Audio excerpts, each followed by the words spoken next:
দর্শক, পঞ্চগড়ের শীতের খবর জানাতে সরাসরি যুক্ত হচ্ছেন সহকর্মী কামরুজ্জামান টুটুল। টুটুল, পঞ্চগড় সহ উত্তরাঞ্চলের শীতের তীব্রতা কেমন দেখছেন আপনি, জানাবেন।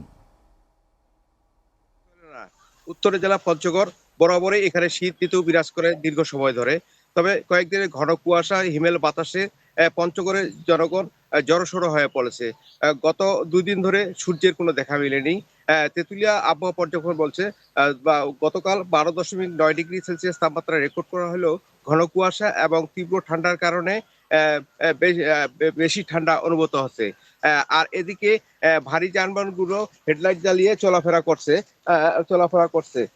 পঞ্চগড় পর্যবেক্ষণ কেন্দ্র দ্বারায় গতকাল 12.9 ডিগ্রি সেলসিয়াস তাপমাত্রা রেকর্ড করা হলেও আজ সকাল কিন্তু 9টায় 12.6 ডিগ্রি সেলসিয়াস তাপমাত্রা রেকর্ড করা হয়েছে। এদিকে ঘন কুয়াশার কারণে দুর্ঘটনা এড়াতে ভারী যানবাহনগুলো হেডলাইট জ্বালিয়ে চলাচল করতে দেখা গেছে। তীব্র ঠান্ডার কারণে বিপাকে পড়ছে জেলার কয়েক হাজার নিম্ন আয়ের খেটে খাওয়া মানুষ, বিশেষ করে পাথর শ্রমিক, চা শ্রমিক যারা আছে এরা বেশি বিপাকে পড়ছে। মোটা কাপড়ের অভাবে কাজে যেতে না পারায় চরম দুর্ভোগে পড়ছে। স্থানীয়রা বলছেন শীতের আগমন না হতে এমন হাড় কাঁপানো ঠান্ডায় তারা দুর্ভোগে পড়ছে। পরিবারের সদস্যদের পর্যাপ্ত শীতবস্ত্র না থাকায় অনেকে খড়কুটো জ্বালিয়ে শীত নিবারণের চেষ্টা করছে।